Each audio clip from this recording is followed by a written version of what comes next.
Hey folks, how's it going? I hope you're well and welcome to this fairly well requested video regarding the Emerald Knight. In this video I'll be covering how and where to find the instructions for the Emerald Knight, how and where to find parts lists for the Emerald Knight, and also I'll be covering how I changed the colour of one of my Emerald Knights, and I got the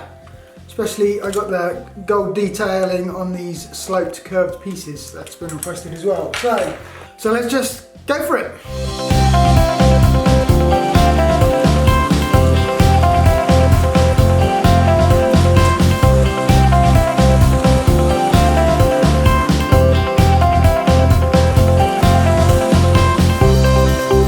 So the first thing you're going to need if you want to build an Emerald Knight is the instructions. And if you're not buying a set from Bricklink, sort of an entire set, a brand new set in a box or a used set that comes with the instructions, then well, you need to find it some other way. Fortunately, Lego makes instructions for older sets that they don't produce anymore available online on their website. So I found these by putting a search into Google saying Lego 10194, that's the set number 10194, and then instructions, and the second link that came up was for lego.com, and then the instructions, and I think it was two files that I could download, and that's the complete instruction books for both the engine and tender and the carriage.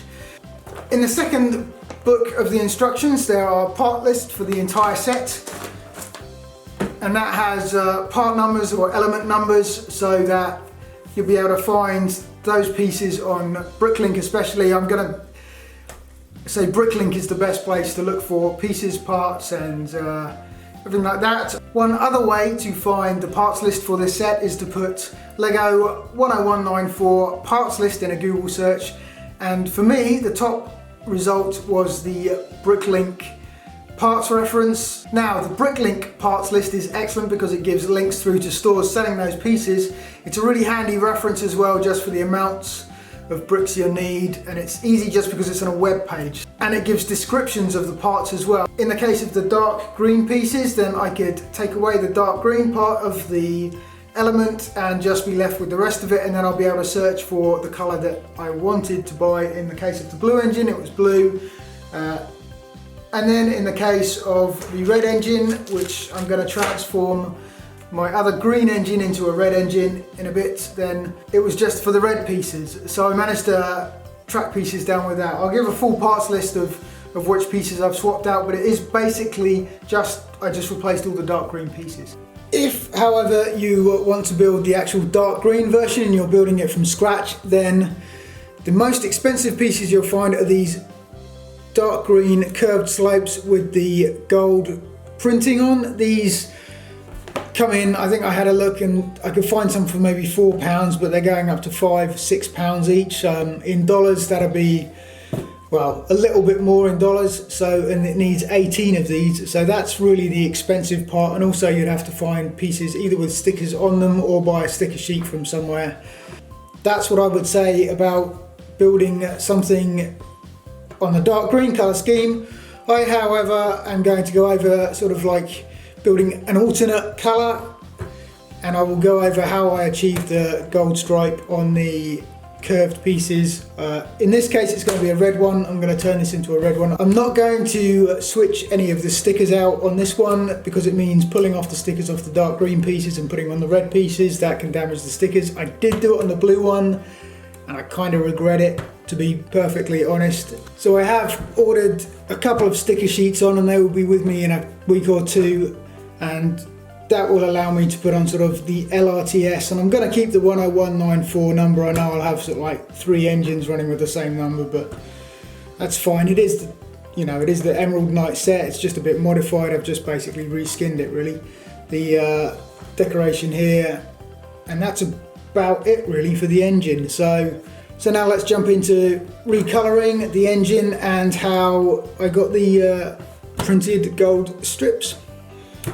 So the order I made from Bricklink in order to make the recoloring possible. These are all the pieces. They're all standard non-printed pieces. There's nothing special about them. Okay, these blue ones there for something else. Most important pieces, of course, are these curved sloped pieces, but of course these are just plain, they have no markings on them at all. In order to get the gold marking that we want, the way I've done it, there are two ways of doing it. I've heard there's a second way, but the way I did it is by using a bit of masking tape and a gold Sharpie. So using these, I've managed to get a similar effect. It's not quite as nice as the printed pieces of the original, but it does the job, and it doesn't cost £5–6 a piece in order to do it. So gold Sharpie, you can pick these up fairly reasonably. So this is a very economical way just to get a little bit of pattern on your bricks. So we'll clear this away and get a closer look at just applying the gold line to the bricks. So here are the red curved slopes. All I'm going to do is I've taken a strip of my masking tape. I'm just going to tear this down. The reason I've torn it and not cut it down the middle is because I want to remember which one's the actual straight edge. So that's why I ripped it like that. And then just apply it. And I want the gold stripe to be fairly close to the edge, but not right on the edge.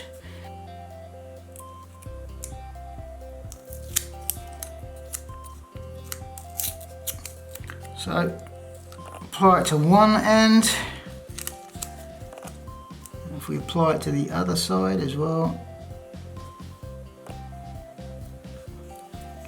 And the good thing with this is once we've made this template here, we can take this off and apply it to the other bricks as well, so we're not going through the same thing over and over again. I'm just going to double this up. Sometimes the gold Sharpie can bleed through and just leave a not so fine line, so I'm just going to double up on the masking tape just to help with that, or hopefully help with that anyway.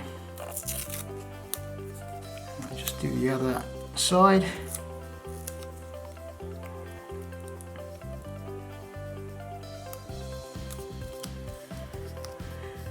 And this should hopefully allow us to put a gold line along the edge of this brick. Now,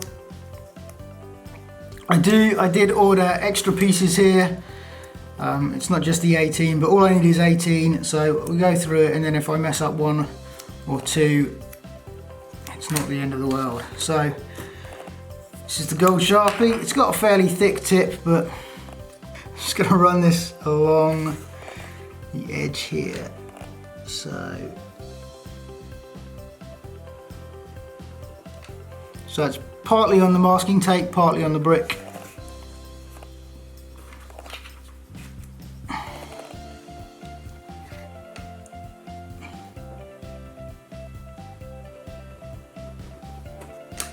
And then I'll leave it to dry a little bit. I don't want to pull the masking tape off straight away because that could cause a little bit of smudging when the masking tape comes off. So, okay, so I've left that to dry for a little bit, and then we'll try and pull this off and see what the result is. Okay, and there we have gold lines on our red brick.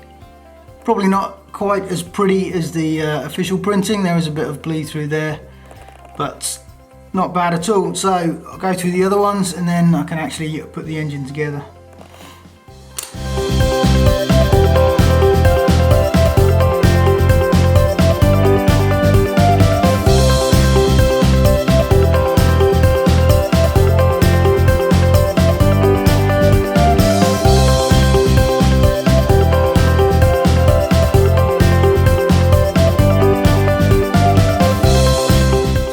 The red curved slopes with the gold decor on. Like I say, it's not quite as pretty as the official Lego printing, but I found it was a lot more economic, a lot cheaper, and it's good enough for me for getting the train and getting it to look similar to the original, except in a different colour. So now we'll just go through getting the dark green pieces off the engine and replacing it with the red ones.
change the colour of my Emerald Knight.